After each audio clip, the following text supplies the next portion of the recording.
Morning students. हम कर रहे हैं 12th क्लास का एक नया चैप्टर स्टार्ट जिसका नाम है कोऑर्डिनेशन कंपाउंड। अब क्वेश्चन ये है कि what are the coordination compound. तो देखो आपने 11th में पढ़ा हुआ है the compound which form the coordinate bond, जो कौन सा बॉन्ड बनाए, कोऑर्डिनेट बॉन्ड बनाए किस किस के बीच में, between the central metal atom and the other atom. जो सेंट्रल मेटल एटम के साथ या ग्रुप ऑफ एटम के साथ कौन सा बॉन्ड बनाए, कोऑर्डिनेट बॉन्ड बनाए, उसे हम कौन सा कंपाउंड कहते हैं, कोऑर्डिनेशन कंपाउंड कहते हैं।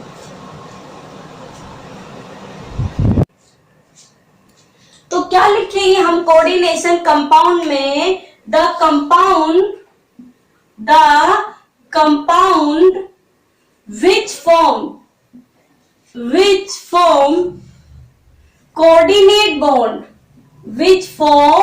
coordinate bond between central metal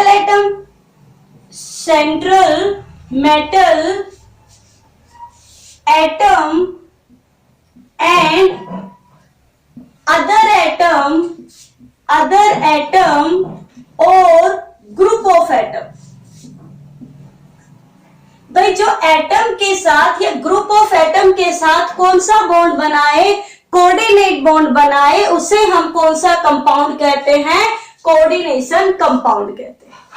कौन सा कंपाउंड कहेंगे, उसे हम कोऑर्डिनेशन कंपाउंड कहेंगे। अब कोऑर्डिनेशन कंपाउंड की देखो रिप्रेजेंटेशन कैसे होती है। कोऑर्डिनेशन कंपाउंड है वो कौन सा बॉन्ड बनाता है, कोऑर्डिनेट बॉन्ड बनाता है। किस किस के बीच में बनता है, सेंट्रल मेटल एटम, भाई इसको मैंने रिप्रेजेंट कर दिया M से, और दूसरा मैंने ले लिया अदर एटम जिसे मैंने लिखा L से। और ये लिगेंड के पास क्या है, एक एक्स्ट्रा इलेक्ट्रॉन है, एक लोन पेयर है, जो ये किसे डोनेट करेगा, इस मेटल को डोनेट करेगा। तो इसे हम कौन से, ये जो एरो से जो बॉन्ड दिखा रहे हैं, ये कौन सा बॉन्ड है, कोऑर्डिनेट बॉन्ड। कौन सा बॉन्ड है, कोऑर्डिनेट बॉन्ड। और जो सेंट्रल मेटल के साथ क्या बनाता है, जो एटम या ग्रुप ऑफ एटम जो कौन सा बॉन्ड बनाता है, कोऑर्डिनेट बॉन्ड बनाता है, उसे हम कहते हैं लिगेंड। उसे हम क्या कहते हैं, लिगेंड। देखो M से हो गया यहां पर सेंट्रल मेटल एटम, और L से क्या हो गया, लिगेंड। और ये लिगेंड क्या है, ये इसको अपना एक लोन पेयर, भाई इसके पास एक लोन पेयर है जो ये किसे दे रहा है, इस सेंट्रल एटम को दे रहा है। तो ये कौन सा बॉन्ड बना, कोऑर्डिनेट बॉन्ड बना। और याद रखना जो लिगेंड होता है always act as the Lewis base.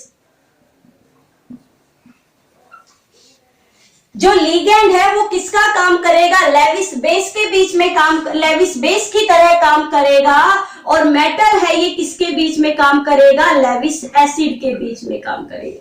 यानी हम कह सकते हैं coordination bond is form between the Lewis base and Lewis acid, कि जो कोऑर्डिनेशन बॉन्ड है वो लेविस एसिड के और लेविस बेस के बीच में बनता है। अब आप 11th में पढ़ के आए हो, what are the Lewis base. Levis base are those which can donate a lone pair of electron। जो लोन पेयर को क्या करके डोनेट करके दे के, उसे हम क्या कहते हैं, लेविस बेस। जैसे भाई NH3 है, नाइट्रोजन के पास दो एक्स्ट्रा इलेक्ट्रॉन है, या एक सिंपल सा जो न्यूक्लियोफाइल है ना, nucleophile act as the Lewis base. Nucleophile किसकी तरह काम करेंगे, लेविस बेस की तरह काम करेंगे। H2O किसकी तरह काम करेंगे, ये लेविस बेस की तरह काम करेंगे, जिनके पास एक extra lone pair of electron होता है ना। तो वो किसकी तरह काम करेंगे, लेविस बेस की तरह काम करेंगे। और लेविस एसिड की तरह कौन काम करेंगे, विच कैन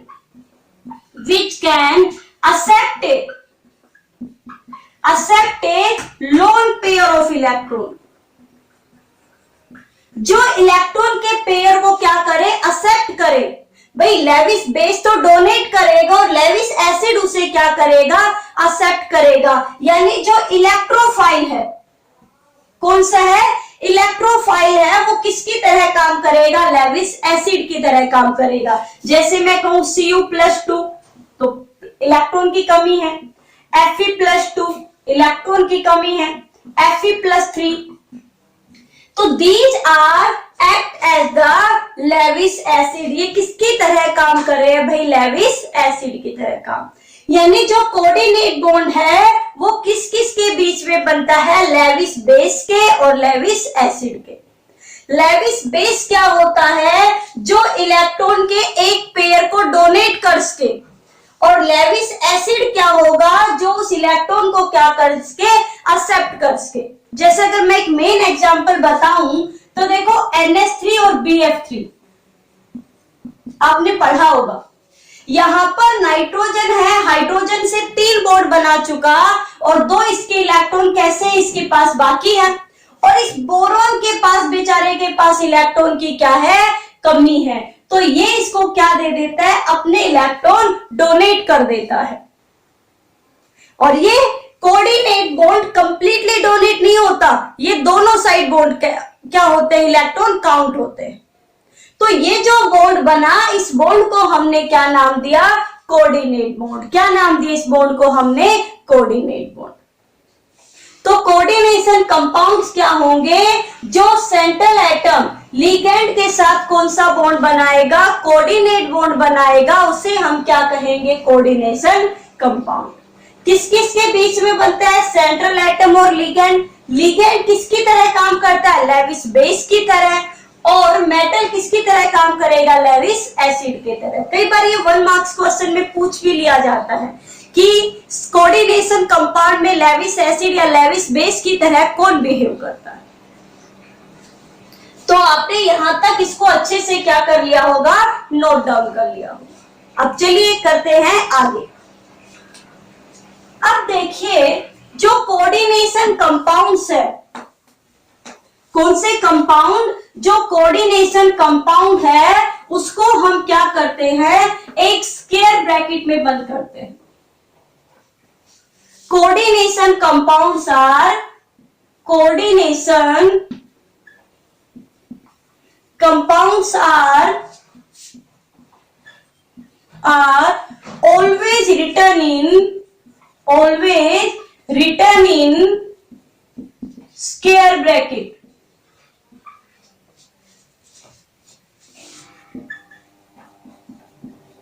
हमेशा किसमें लिखा जाता है, ये इसके अंदर हमेशा बंद किया जाता है, इस बड़े ब्रैकेट के अंदर, जिसे हम क्या कहते हैं, स्क्वायर ब्रैकेट। ठीक है, कैसे इसे हम कहते हैं स्क्वायर ब्रैकेट, या इस स्क्वायर ब्रैकेट को हम और नाम देते हैं, इसे हम कह सकते हैं कोऑर्डिनेशन स्फीयर। भाई इस ब्रैकेट के अंदर क्या लिखा जाता है, कोऑर्डिनेशन कंपाउंड लिखा जाता है, इसलिए हम इस स्क्वायर ब्रैकेट को क्या कह सकते हैं, कोऑर्डिनेशन स्फीयर। क्या कह सकते हैं, कोऑर्डिनेशन स्फीयर, या हम इसको कह सकते हैं coordination entity.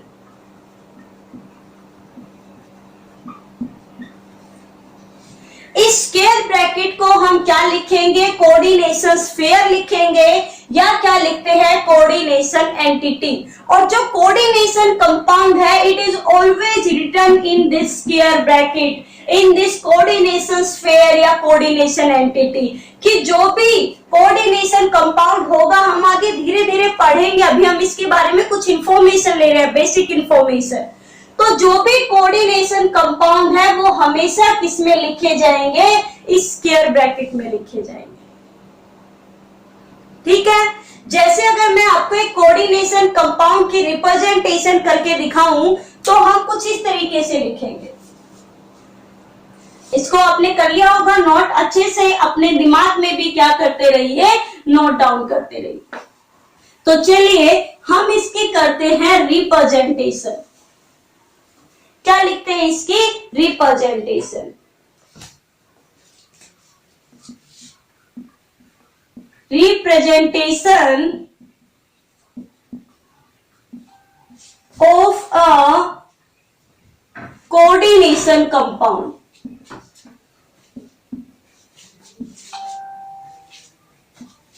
Representation of a coordination compound. Coordination compound को अगर हम कंप्लीट स्क्वायर ब्रैकेट में लिख रहे हैं, किस में लिख रहे हैं? स्क्वायर ब्रैकेट में लिख रहे हैं, तो ये हो गया भाई कोऑर्डिनेशन स्फीयर। इसको हम क्या नाम देंगे? Coordination sphere. अभी हमने पढ़ा था।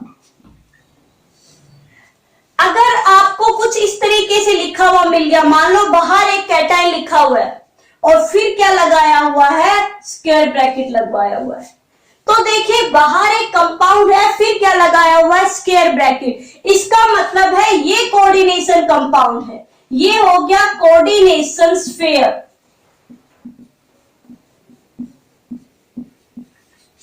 और ये इसको जिसके ऊपर कोई चार्ज होता है उसे हम कहते हैं काउंटर आयन। भाई ये कब है? ये कोऑर्डिनेशन स्फीयर जब है जब ये न्यूट्रल है। यहां पर इस कोऑर्डिनेशन स्फीयर के ऊपर कोई चार्ज नहीं है और यहां ये पॉजिटिव है, तो ये कौन सा हो गया?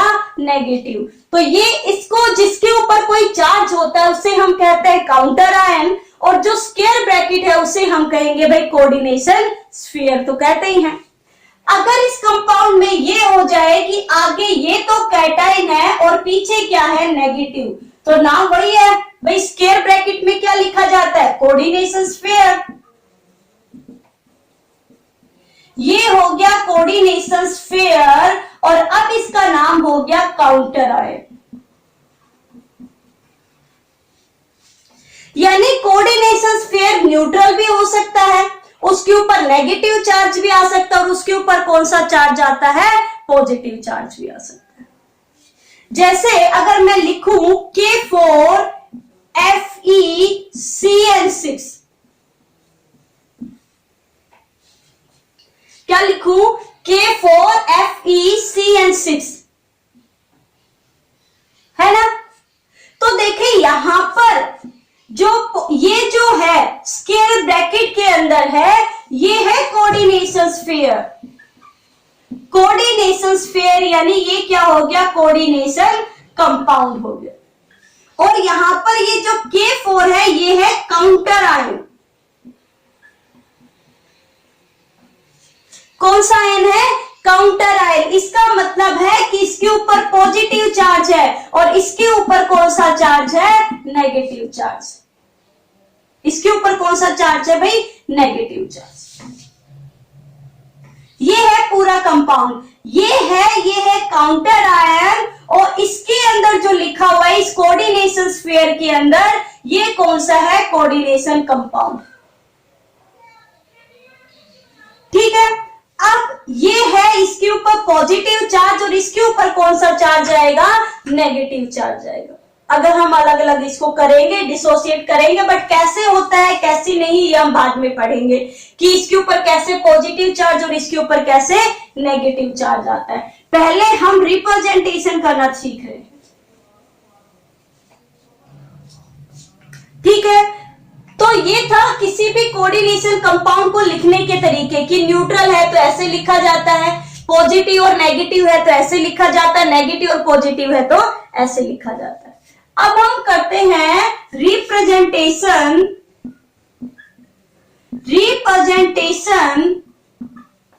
Of a coordination sphere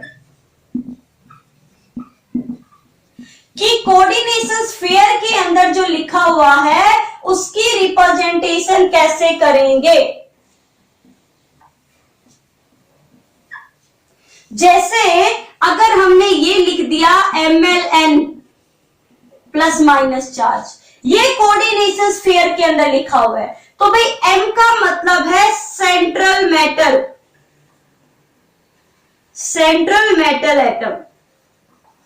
L का मतलब हो गया यहां पर लिगैंड, N का हो गया मतलब यहां पर नंबर ऑफ लिगैंड कि कितने जुड़े हुए हैं, और प्लस माइनस मतलब हो गया चार्ज।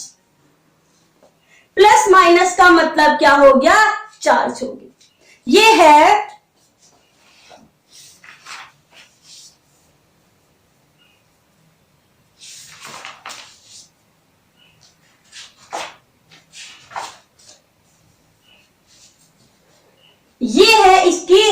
रिप्रेजेंटेशन किसकी? कोऑर्डिनेशन स्फीयर की, जो कंपाउंड कोऑर्डिनेशन स्फीयर के अंदर प्रेजेंट है। जैसे अगर मैं ये करूं NiNH3 6, Ni क्या हो गया? NiNH3 6+2, ये मैंने कंपाउंड लिखा हुआ है। तो देखो ये कंपाउंड है, कोऑर्डिनेशन स्फीयर के अंदर है, तब इसको रिप्रेजेंट कैसे करेंगे? Ni का मतलब यहां पर जो निकल है ये है सेंट्रल मेटल एटम। ये क्या है भाई? Central metal atom. NH3 इसके साथ जुड़ा हुआ है, कौन सा बॉन्ड बना रहा है? कोऑर्डिनेट बॉन्ड बना रहा है। तो NH3 यहां पर क्या है? लिगेंड। और 6 यहां पर क्या है? Number of ligand. कि नंबर ऑफ लिगेंड कितने हैं यहां पर? 6 है ना। और +2 इसके ऊपर क्या है? चार्ज। या चलिए इसको एक बार अच्छे से करते हैं। तो ये हो गया कोऑर्डिनेशन कंपाउंड की रिप्रेजेंटेशन, और ये हो गई कोऑर्डिनेशन स्फीयर की रिप्रेजेंटेशन कि कोऑर्डिनेशन स्फीयर में क्या क्या होता है। ठीक है, इसको अच्छे से करते हैं। हमने लिखा हुआ है भाई NiNH3 6, है ना। हमने क्या लिखा हुआ है? हमने लिखा है NiNH3 6, और इसके ऊपर कौन सा चार्ज है? +2। तो देखिए इस कोऑर्डिनेशन स्फीयर में जो सेंट्रल एटम है, central metal atom, metal atom कौन सा है भाई इसके अंदर? निकल, Ni। लिगेंड इसके अंदर क्या है?